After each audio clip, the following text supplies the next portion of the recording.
প্রিয় দর্শক, metro Sen to the পয়েন্টে আপনাদের সকলকে স্বাগত জানাচ্ছি। আমি সামির হোসেন। দর্শক, আজ আমাদের আলোচনার বিষয় ক্যাম্পাসের ছাত্রলীগ, ছাত্রদল ও ছাত্র শিবির। এ বিষয়ে আলোচনার জন্য আমাদের স্টুডিওতে আজ দুজন অতিথি রয়েছেন। আমার বামে রয়েছেন এম এ আজিজ, সাংবাদিক ও কলামিস্ট, এবং আমার ডান পাশে রয়েছেন মুজিবুর রহমান মঞ্জু, সদস্য সচিব আমার বাংলাদেশ পার্টি। আপনাদের দুজনকেই আমাদের আজকের আলোচনায় স্বাগত জানাচ্ছি। আমি প্রথমেই এম এ আজিজ আপনার কাছে যেতে চাই। আমরা যে বিষয় নির্ধারণ করেছি ক্যাম্পাসে ছাত্রলীগ, ছাত্রদল এবং ছাত্র শিবির, সাম্প্রতিক সময়ে একটি বিষয় খুবই আলোচনায় এসেছে যে ছাত্র শিবিরের নেতা হয়েও, বিশ্ববিদ্যালয়ের সর্বোচ্চ নেতা হয়েও ছাত্রলীগের কমিটিতে ছিল, হল কমিটিতে। এখন এখানে আমার জানতে চাওয়ার বিষয়, কে কাকে আসলে ধোঁকা দিয়েছে? ছাত্রলীগ সেজে শিবির ছাত্রলীগকে ধোঁকা দিয়েছে, নাকি এখন ছাত্রলীগ শিবির সেজে শিবিরকে ধোঁকা দিচ্ছে? কোনটা? ধন্যবাদ আপনাকে। আলোচনার বিষয় ছাত্রদল, ছাত্র শিবির এবং বাম রাজনীতিও আছে। তো এখানে প্রশ্ন আমার হচ্ছে, ছাত্রলীগ নয় কেন এখানে আলোচনার বিষয়? গত শনিবারে ঢাকা বিশ্ববিদ্যালয় প্রশাসনের সাথে ভিসির নেতৃত্বে আলোচনা হয়েছে। সেখানে ওই যে মিটিংয়ে ছাত্র শিবিরের আত্মপ্রকাশ ঘটেছে। জানা গেছে যে ঢাকা বিশ্ববিদ্যালয়ে যে ছাত্র শিবিরের কমিটি, সেই কমিটির সেক্রেটারি ছাত্রলীগেরও পদধারী নেতা ছিলেন। তারা বৈষম্য বিরোধী আন্দোলনেও ছিলেন। এখানে দুইভাবে হতে পারে। ছাত্র শিবিরের রাজনীতি নিষিদ্ধ করা ছিল, আইনগতভাবে নয়, বাট বিশ্ববিদ্যালয় ক্যাম্পাসের সিদ্ধান্ত ছিল। সেই হিসাবে বলাই যায় যে ছাত্র শিবির যেহেতু ক্যাম্পাসে নাই, তার পথ দুইটা। একটা হচ্ছে আন্ডারগ্রাউন্ডে ওয়ার্ক করা, আর একটা হচ্ছে যে পার্টির ভিতরে ঢুকে যাওয়া। এটা একটা ছাত্র রাজনীতিতে, এটাকে আমি নৈতিকতার ভিতরে ধরি না। অন্য রাজনীতির ভিতরে, অন্য সংগঠনের ভিতরে ঢুকে পদ নিয়ে রাজনীতি করা, সে তো বঙ্গবন্ধু স্লোগানই দিছে সারা জীবন, মিছিল মিটিংয়ে করছে, এগুলি করছে। তো এটাকে আমি নৈতিকতার সাথে যায় বলে আমার কাছে মনে হয় না। তবে আন্ডারগ্রাউন্ডে গোপনে অ্যাক্টিভিটিস করতে পারে। এখন ধরেন যারা শিবিরে ঢাকা বিশ্ববিদ্যালয়ের সভাপতি বা সাধারণ সম্পাদক, সেক্রেটারি হয়েছে, তারা তরুণদেরকে কি মেসেজ দিবে? তারা যদি একটা ভালো কোনো কথা বলে, তরুণরা যদি প্রশ্ন তোলে, আপনি তো নিজেকে বাঁচানোর জন্য ছাত্রলীগের পদে ছিলেন, আপনার কথা আমরা বিশ্বাস করবো কেন? না, এটা হচ্ছে কি, আমাদের দেশের রাজনৈতিক চর্চা বা কালচার যেটা আছে, এটা কিন্তু ছাত্ররা বুঝে নেবে যে ছাত্র শিবিরকে সন্দেহ করলেই ধরেন আবরার হত্যা, বুয়েটে তারে পালাক্রমে সারা রাত ভরে পিটায় মারছে। তো একটা শিবির টের পাইলে তোকে সারা রাত ভরে পিটাবে। তাহলে সেক্ষেত্রে আমরা বলতে পারি যে আবরার শিবির না করেও সে হত্যার শিকার হয়েছে। আর যারা আসল শিবির ছিল, যারা আসল শিবির ছিল, সন্দেহের কারণে আবরার মারা গেছে। আর যারা আসল শিবির ছিল, তারা হলে বসে ডাল ভাত খেয়েছে না ছাত্রলীগের পদে থেকে। হ্যাঁ, মানে তারা ওই, আমি বললাম যে আন্ডারগ্রাউন্ডটা একটু নৈতিকতার বিরুদ্ধে হয়েছে আমার কাছে মনে হয়। তারা আলাদাভাবে কাজ করতে পারতো, কিন্তু এই যে অন্য দলের ভিতরে ঢোকা। ধরুন দেখেন, সেখানে বিভিন্ন দল, বাম দলগুলো পর্যন্ত, রাজু ভাস্কর্য বলেন, টিএসসি বলেন, কলাভবন বলেন, মানে বেধড়ক মারপিটের শিকার হয়েছে বিভিন্ন সময় আমরা দেখেছি। তো সেক্ষেত্রে আপনি মার খাওয়ার ভয়ে কিংবা নিজেকে বাঁচানোর জন্য, বলা যায় নিজেকে বাঁচানোর জন্য আপনি ছাত্রলীগের কমিটিতে আপনি নাম লেখালেন। এখন আপনি এসে নৈতিকতার কথা কিভাবে বলবেন মানুষকে? না, বলতে হবে না, কারণ এখন আমাদের যেটা বললাম, রাজনৈতিক চর্চা, যার যার সমর্থক, যে পার্টির সমর্থক, এটা থাকেই। এটা তার কাছে এত নৈতিকতা নাই। এমন ধরেন জামাত ইসলাম পার্টিটা যদি বলি, জামাত ইসলাম, আমি যেটা বরাবরই বলি যে এই যে সংস্কারগুলি হচ্ছে, রাষ্ট্রীয় সংস্কার, প্রধান উপদেষ্টা 6টা সংস্কারের কথা বলেছে, আর গণমাধ্যমের সংস্কারও করবে, এটা বলছে। আপনি দেখেন তো দেখি কোন রাজনৈতিক দলের ভিতরে ডেমোক্রেটিক চর্চাটা আছে। এখন ধরেন আপনার সংস্কারটা করবেন, এখন যে ছাত্র জনতার আন্দোলনটা হলো, এতে যে জীবনটা দিল, আকাঙ্ক্ষাটা কি ছিল? যে একটা মানবিক বাংলাদেশ, আইনের শাসন, সুশাসন, বৈষম্যহীন সমাজ, গণতান্ত্রিক সমাজ। তো গণতন্ত্র যার নিজের দলের মধ্যে নাই, সে যদি ধরেন এখন যদি ইলেকশন হয়, যদি ইলেকশনে ধরেন রাজনৈতিক দল, রাজনীতিবিদরাই তো সরকার চালাবে, এর ভিতরেই একটা দল ক্ষমতায় আসলো, তো তিনি তো নিজেই চর্চা, গণতন্ত্র অনুসরণ। আমরা আপনার কাছে আবারও আসবো। আমি একটু মুজিবুর রহমান মঞ্জু আপনার কাছে যেতে চাই যে গোপন তৎপরতার মাধ্যমে কি জনসম্পৃক্ত রাজনীতি করা যায়? আপনি একটা সময় ছাত্র শিবিরের সভাপতি ছিলেন। আপনি দায়িত্ব পালন করেছেন। এটা কি আপনাদের সময় কি এরকম কৌশল ছিল যে নিজেকে বাঁচানোর জন্য বা দলকে বাঁচানোর জন্য যদি বলি যে ছাত্রলীগের বা অন্য দলের মধ্যে আপনারা লোক ঢুকিয়ে দেন বা ছাত্রদেরকে ঢুকিয়ে দেন? প্রথম কথা হচ্ছে যে একটা কথা আছে যে প্রেম এবং যুদ্ধে সব ধরনের কৌশল অবলম্বন করা যায়, এটা একটা বিখ্যাত উক্তি, আপনারা জানেন। তো আমাদের দেশে যে সমস্ত আদর্শভিত্তিক রাজনৈতিক দলগুলো আছে, এটা তাদের একটা কৌশল হিসাবে আমরা জানি। যেমন আমরা বামপন্থী আন্দোলনের অনেক ইতিহাস পড়লে আমরা দেখি যে তারা সাধারণ মানুষের সাথে মেশার জন্য গিয়ে হয়তো দেখা যাচ্ছে উনি একজন উচ্চশিক্ষিত লোক, কিন্তু উনি একটা বস্তিতে গিয়ে বা একটা শ্রমিকদের সাথে গিয়ে বসবাস করছেন, এজ ইফ উনি একজন শ্রমিক, সেভাবে সে তাদের হয়ে কাজ করে সেখানে একটা শ্রমিক সংগঠন গড়ে তোলেন। ঠিক তেমনিভাবে আমরা আমাদের দেশে যে ইসলামিক ধারার দলগুলোর মধ্যে স্পেশালি আপনি যেটা বলেছেন, হ্যাঁ, ছাত্র শিবিরের এই কৌশলটা ছিল। এর কৌশলের কারণ একটা ছিল যেটা আজিজ ভাই বলেছেন, যে তাদের উপরে এত বেশি নিপীড়ন হয়েছে যে তারা বহু জায়গায়, ছাত্র শিবিরের ইতিহাসে বহুবার ঘটনা এটা ঘটেছে যে জাহাঙ্গীরনগর বিশ্ববিদ্যালয়, ঢাকা বিশ্ববিদ্যালয় সহ অনেক জায়গাতে দেখা গেছে যে যেহেতু তাদের তৎপরতার ব্যাপারে এক ধরনের নিষেধাজ্ঞা বা সামাজিকভাবে এক ধরনের শিবির সন্দেহে যে কোনো জায়গায় হামলার একটা শিবির বিষয় সন্দেহে দেখা যেত। বহু মানুষকে, যে আপনার বিশ্বজিৎকে মারা হয়েছে, সে একটা হিন্দু ধর্মাবলম্বী, তাকেও কিন্তু আজিজ ভাই বলেছে আবরার ফাহাদকে মারা হয়েছে। এই ধরনের ঘটনা কিন্তু একটা দুটো না, অনেক ঘটনা ঘটেছে। তো এখন তাদের পক্ষ থেকে একটা আর্গুমেন্ট হতে পারে। যে প্রশ্নটি করেছিলাম যে আপনি বিশ্বজিতের কথা বললেন, সে হিন্দু, জি, এখন তাকে শিবির সন্দেহে পিটিয়ে মারা হলো। অন্যদিকে শিবিরের যে মানে পোস্টেড নেতা, সে হলে বসে আছে। হ্যাঁ, এখন তাহলে তার কি একটা প্রসঙ্গ আসতে পারে, তারও মৃত্যুবরণ করা উচিত না, নাকি? উচিত না, অনুচিত বলছি না। আমি বলছি যে অন্যরা শিবির সন্দেহে মারা যাচ্ছে আর ওরা বসে আছে, সেটা বলছি। আজিজ ভাই একটু করে বলেছেন, সেটা হচ্ছে যে এই যে অনাকাঙ্ক্ষিত হামলা, মৃত্যু, এটা থেকে তারা একটা কৌশল, তাদের দুটো দিক আছে, ফুল যে আন্ডারগ্রাউন্ড তা না। যেমন আমি আপনাকে বলি, যেমন ছাত্র শিবিরের যে সভাপতির ব্যাপারে আপনি বলেছেন, আমি যখন বঙ্গভবনে উপদেষ্টাদের ওত অনুষ্ঠানে গিয়েছি, তখন সেই ছেলেটা কিন্তু আমার কাছে এসে পরিচয় দিয়েছে যে আমি শিবিরের সভাপতি ঢাকা বিশ্ববিদ্যালয়ের। তো তার মানে তো সে বিশ্ববিদ্যালয়ের সভাপতি আগে থেকেই ছিল, এবং যতটুকু আমি দেখলাম যে ওরা মানে আন্দোলনে যারা ছিল ওরা কিন্তু জানতো যে সে শিবিরের সভাপতি বা নেতৃবৃন্দ। এখন প্রসঙ্গ হচ্ছে দুটো জিনিস, একটা হচ্ছে নীতির গোয়েন্দা প্রশ্ন, সংস্থাগুলো জানেনি, সবাই জানে। একটি হচ্ছে নৈতিকতার প্রশ্ন, আরেকটি হচ্ছে কৌশলের প্রশ্ন। আরেকটি আপনি যেটা বলেছেন, যেটা আজিজ ভাইকে আপনি প্রশ্ন করেছেন যে তারা ভবিষ্যতে এটা কীভাবে ফেস করবে। আমরা যেটা জানি যে গোয়েন্দা সংস্থাগুলো কখনোই তার সোর্সকে ডিসক্লোজ করে না। যে কোনো, আমরা অতীতেও দেখেছি যে আর্মিরা বিভিন্নভাবে ইনফিল্ট্রেট করে তাদের লোকদেরকে, কিন্তু তারা কখনো ওই লোকটাকে ডিসক্লোজ করে না যে আসে আমাদের লোক ছিল। কারণ তাহলে তো সে এক ধরনের মানে বিশ্বাসঘাতক হিসেবে চিহ্নিত হবে তার বন্ধুদের কাছে, যারা তাকে বিশ্বাস করেছে, যারা তার কথায় চলেছে। কেন করেছে? ধরেন তারা শিবির হিসেবে আন্দোলনে যায়নি, অন্য পরিচয় দিয়ে তারা আন্দোলনে ছিল, বা সাধারণ ছাত্র হিসেবে ছিল, বা কেউ ডিবেটিং ক্লাব সোসাইটির প্রেসিডেন্ট হিসেবে ছিল, ডিউ টু সে জানে যে এটাতে তার গ্রহণযোগ্যতাটা বেশি, এটাতে আসলে তার গ্রহণযোগ্যতাটা থাকবে না। তাহলে এটা একটা, সে তো রিয়েলাইজ করেছে যে তার পরিচয়টা একটা সংকট।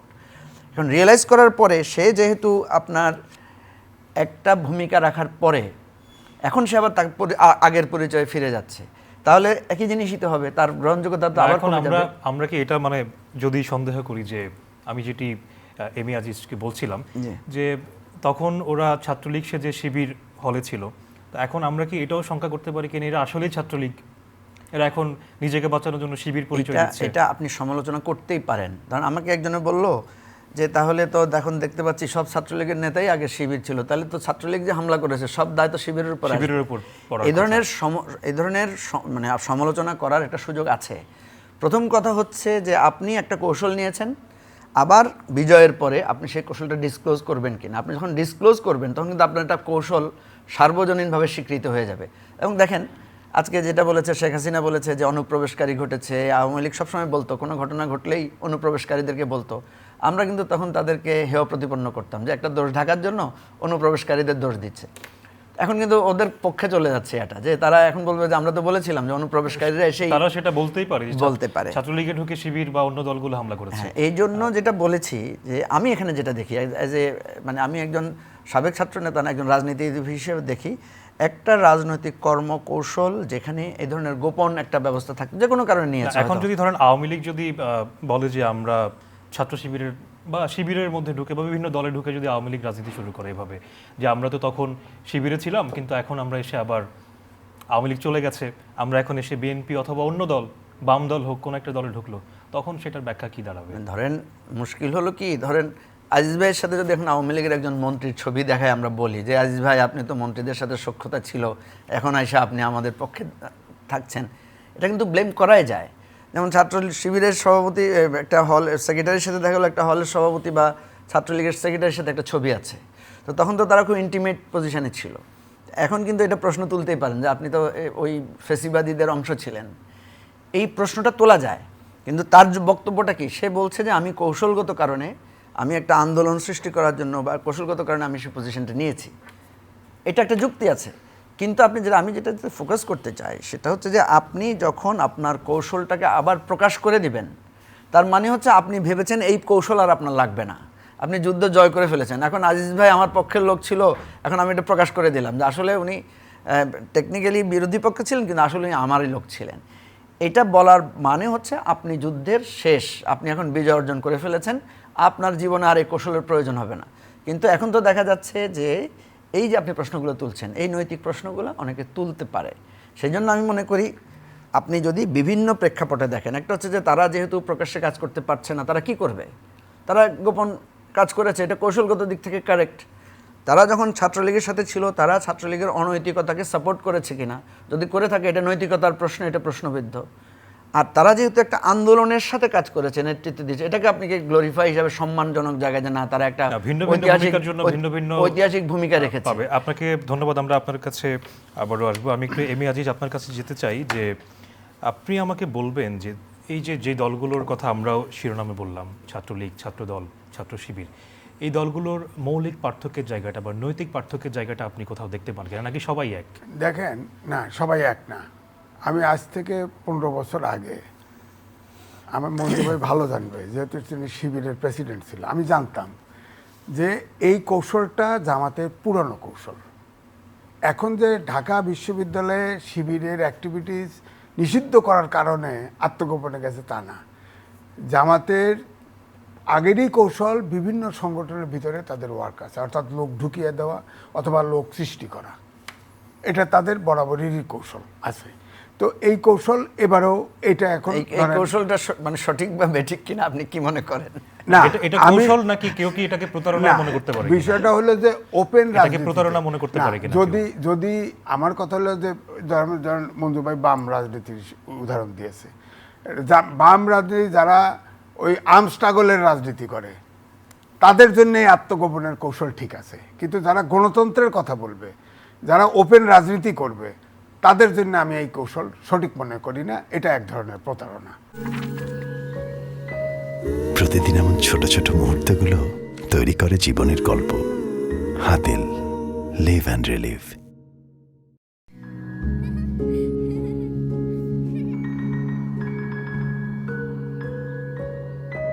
প্রতিদিন এমন ছোট ছোট মুহূর্তগুলো তৈরি করে জীবনের গল্প। Hatil, live and relive. এই কৌশল আমি ঠিক মনে করি না। যেমন জামাতের, আমি জানতাম, বহু আগের থেকেই জানতাম, আপনি জানেন, নিজামী ভাই আমাকে বলছিল, ওই যে জামাতের প্রোগ্রামই হচ্ছে বিভিন্ন দলের ভিতরে কৌশলে তাদের লোক সৃষ্টি করবে। এক সময় যখন ইসলামিক বিপ্লবের ডাক দিবে, তখন সব দল থেকে ভেঙে এসে যুক্ত হবে। না, এটার জন্য বিভিন্ন দলের মধ্যে সৃষ্টি করতে হবে কেন? তারা যদি, তাদের কৌশলটা যদি এত ভালো হয় বা তারা যে কথাগুলো বলছে সেগুলো যদি ভালোই হয়, তো স্বাভাবিকভাবেই তো তাদের পক্ষে সবাই থাকবে। একটু সমস্যা তো বিপ্লব করতে পারে। সমস্যা হলো যে 71-এ তারা তো এই মুক্তিযুদ্ধের বিরোধিতা করছে, তারা রাজনীতিতে আইসোলেট ছিল। আর জামাতও অ্যাজ এ হোল স্বাধীনতার পর থেকে কিন্তু চাপে আছে, তারা ফাঁসির টাইসে হয়েছে, অনেক চাপে আছে। এই কারণেই তারা এই কৌশলে যেতে তাদের মতো করে, আমি মনে করি, এই বাধ্য হয়েছে। নাহলে তো তারা হয়তো অ্যাক্টিভিটিসই চালাতে পারতো না। কিন্তু এখন যেটা হয়েছে, ধরেন আমার বক্তব্যটা ভিন্ন জায়গায়, এই যে বলতেছেন আপনার ছাত্রদল, ছাত্র শিবির এবং বাম রাজনীতিবিদদের সাথে প্রশাসন, ঢাকার প্রশাসন মিটিং করলো। আমার বক্তব্য হলো ছাত্রলীগ নয় কেন? তারা যদি পরিবর্তিত পরিস্থিতি মেনে করে তাহলে নয় কেন? আমার বক্তব্য এখানে কারণ হচ্ছে ছাত্রলীগ এটা একটা গুন্ডার সন্ত্রাসী বাহিনী হিসেবে পরিচিত হয়েছে বটে, কিন্তু তার তো প্যারেন্ট অর্গানাইজেশন আওয়ামী লীগ আছে। আওয়ামী লীগ থাকলে তো ছাত্রলীগ থাকতে হবে। আপনি আওয়ামী লীগকে ধরছেন না, ছুঁইবেন না, একবার করবেন যে না তাদের রাজনীতি করার অধিকার আছে, যারা ক্রাইম করছে তাদের শুধু বিচার হবে।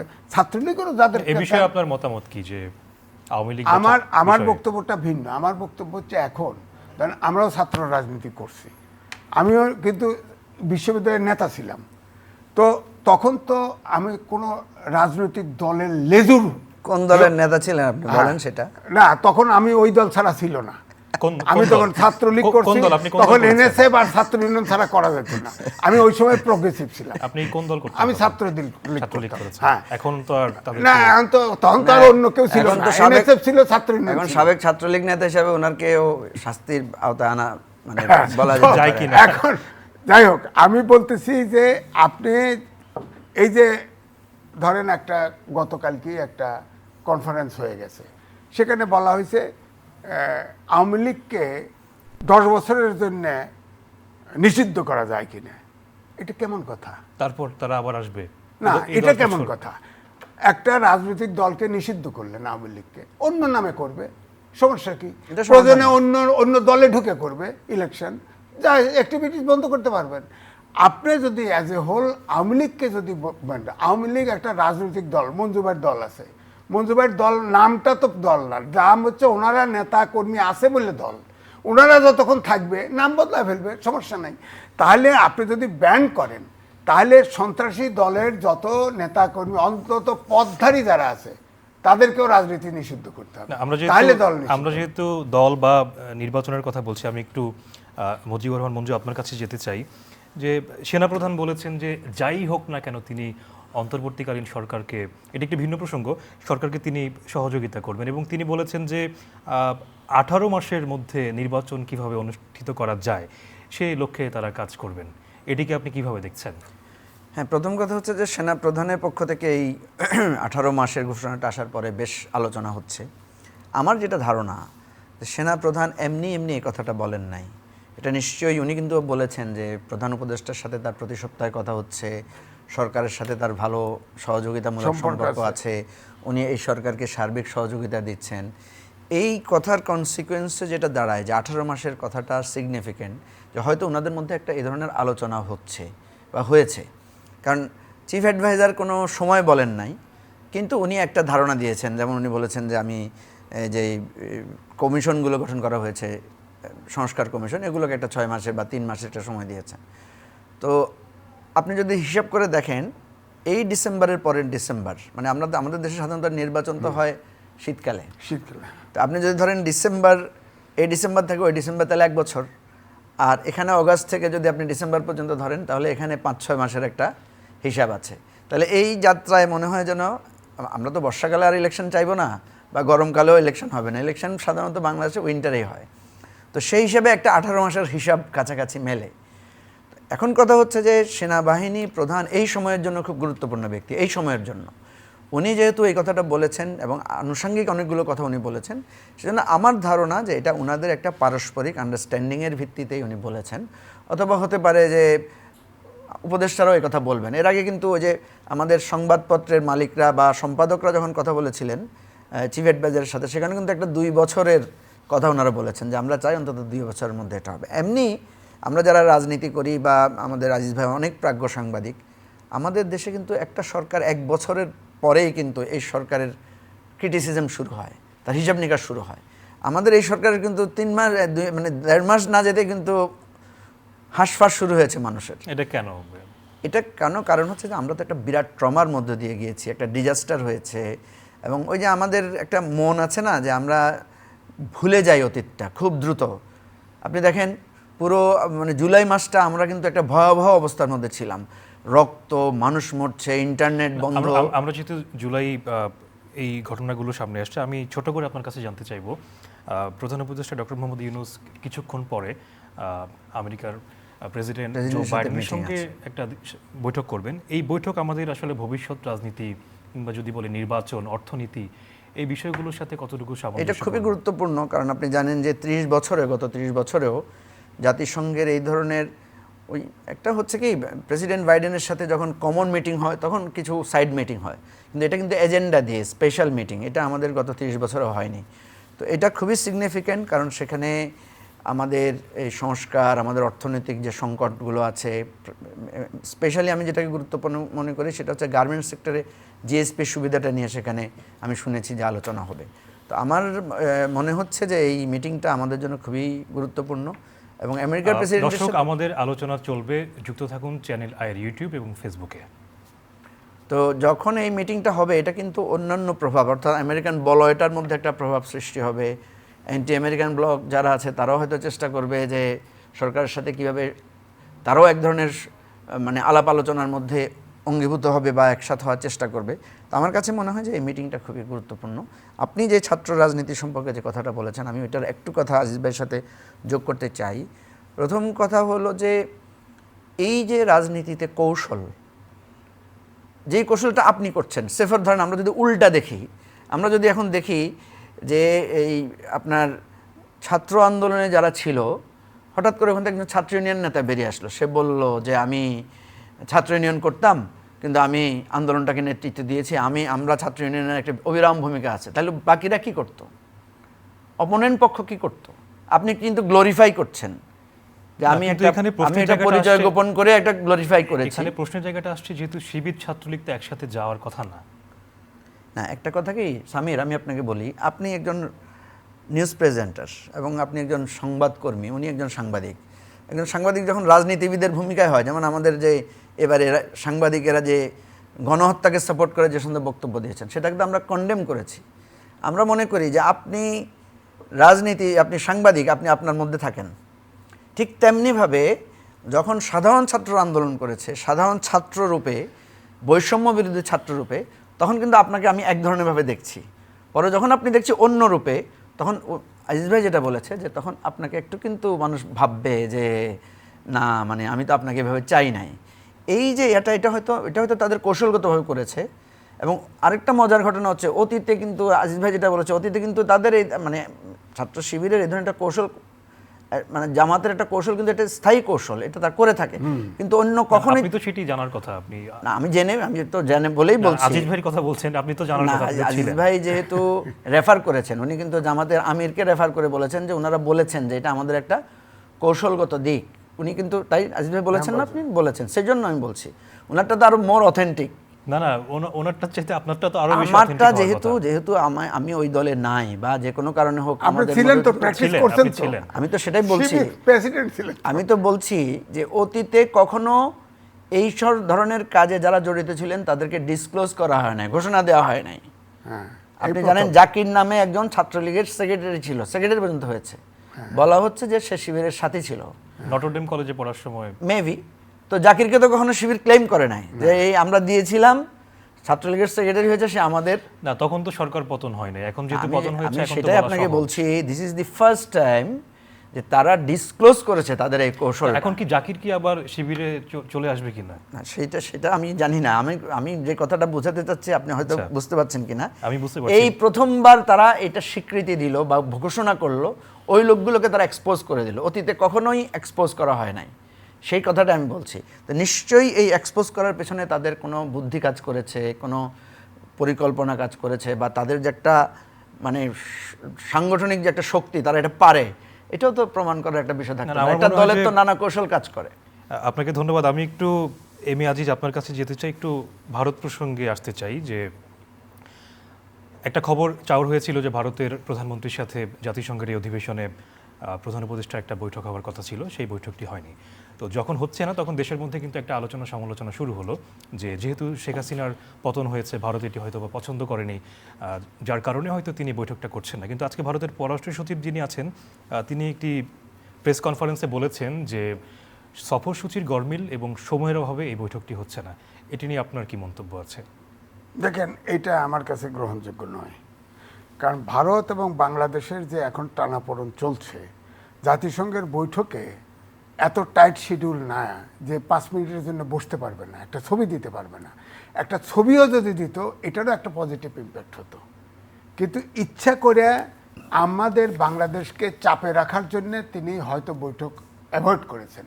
কিন্তু এদিকে দেখেন, হাই কমিশনার এসে আমাদের পররাষ্ট্র উপদেষ্টার সাথে কথা বলে, আগেও বলছে, এখনও বলছে, প্রধান উপদেষ্টার সাথে দেখা বলছে, না সব কিছু চলবে আমাদের, সবাই সরকার তো চলে। ইলিশ মাছেরও তো হ্যাঁ, আদান প্রদান হ্যাঁ, চলছে। চলছে।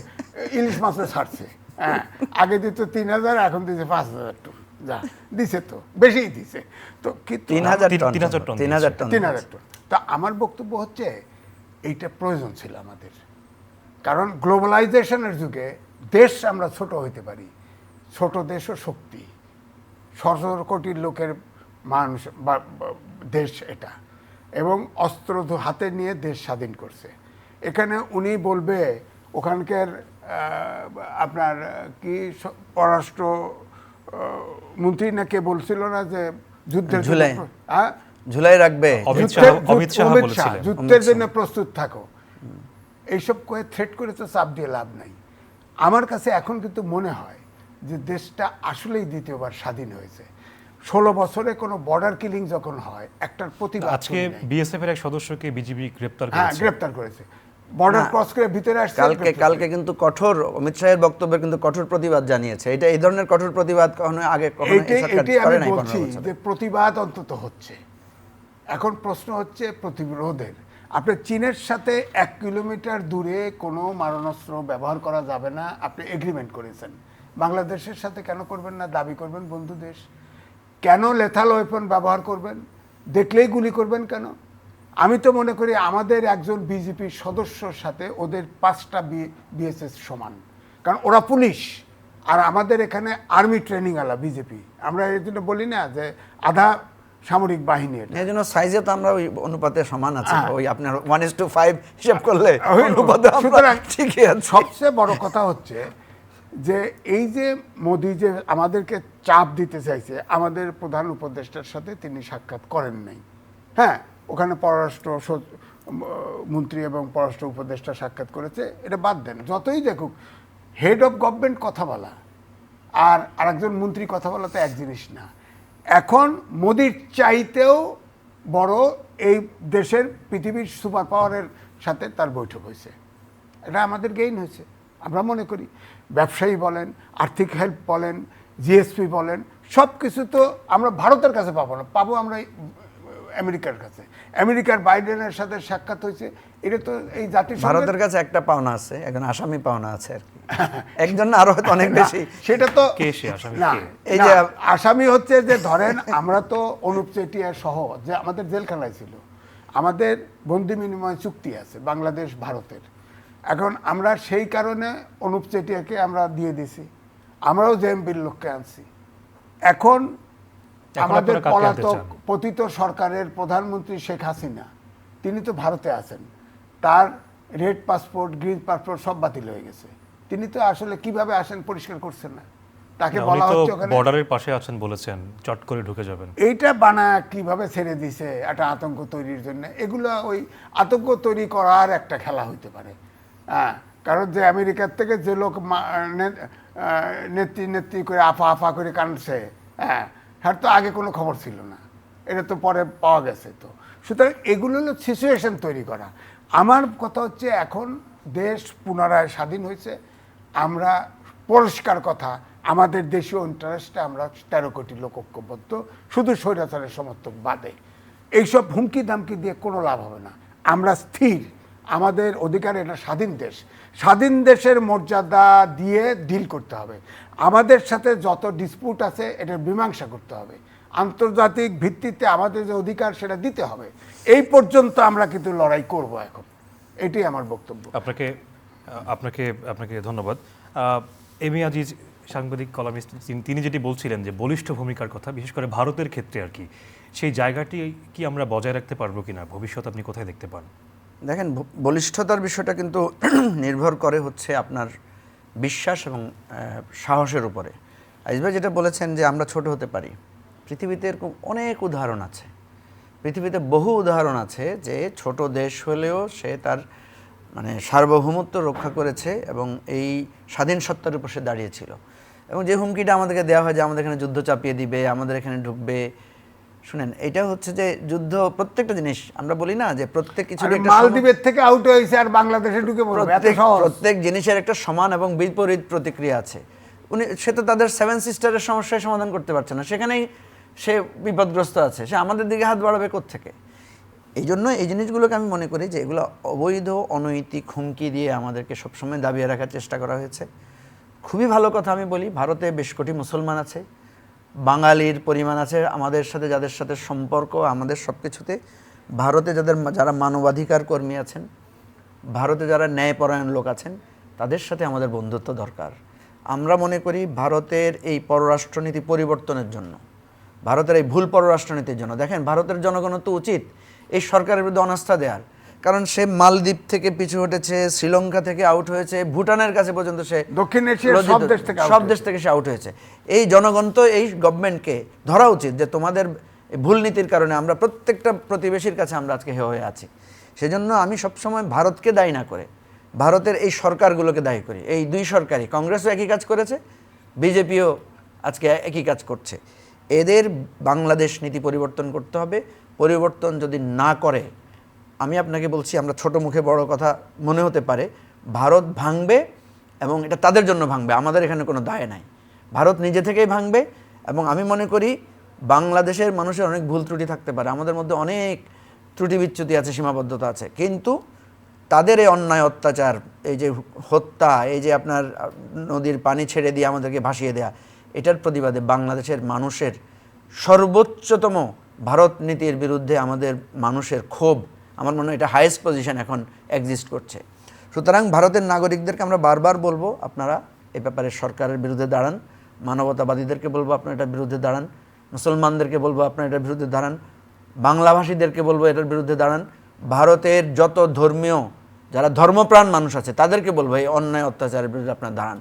এবং আমি মনে করি আজ হোক কাল হোক এটা দাঁড়াবে। আপনারা দেখেছেন না আমাদের ছাত্রদের আন্দোলনের ওয়েভ ভারতে কিভাবে হয়েছে? আপনারা দেখেছেন না একই ভাষায় কথা বলেছে বাংলাদেশের তারা? গান যেগুলো এখানে প্রচলন হয়েছিল সেই গানগুলো তারা সেই বাজিয়েছে, গানগুলো গান তাদের কাছে গিয়েছে, তারা সেগুলো স্মরণ করছে। সুতরাং এটা একটা ভালো লক্ষণ। আমি এই সরকারের অনেক ত্রুটি বিচ্যুতি আমরা দেখতে পাচ্ছি, কিন্তু এই জায়গায় আমি এই সরকারকে স্যালিউট করি যে তারা শক্তভাবে সঠিকভাবে একটা ভূমিকা রেখেছেন। না, এমনও বলছে, প্রধান উপদেষ্টা বলছে সার্ককে পুনর্জীবিত করা হবে। ভারতের জন্য সার্কটা, এই অঞ্চলের এই সার্কটা কিন্তু অচল হয়ে গেছে। আমার মনে হয় ভারত আসুক না আসুক, সার্ক পুনর্জীবিত করা উচিত। উচিত, অবশ্যই উচিত। উচিত, এই সাবকন্টিনেন্টের উচিত। আপনাদের দুজনকেই ধন্যবাদ। দর্শক, আমাদের আজকের আলোচনা থেকে আমরা অনেক বিষয়ে আলোকপাত করেছি। ছাত্র রাজনীতি, ছাত্রলীগ, ছাত্রদল, ছাত্র শিবির থেকে শুরু করে কৌশল কিংবা বিভিন্ন বিষয় নিয়ে আলোচনা হয়েছে। এছাড়া ভারত কিংবা জাতিসংঘের প্রধান উপদেষ্টার যে সফর এবং বাইডেনের সঙ্গে যে বৈঠকের সেটি নিয়ে আমরা আলোচনা করেছি। বিবাদবন যে সমস্যাগুলো, যে ছাত্র রাজনীতি নিয়ে যে সমস্যাগুলোর কথা উঠে এসেছে, সেই সমস্যাগুলো সমাধান হয়, ভবিষ্যৎ রাজনীতি সুন্দর একটি পথে এগিয়ে যাবে, এই প্রত্যাশায় আজকের metro same to the point আমরা এখানেই শেষ করছি। আমাদের সাথে থাকার জন্য ধন্যবাদ সবাইকে।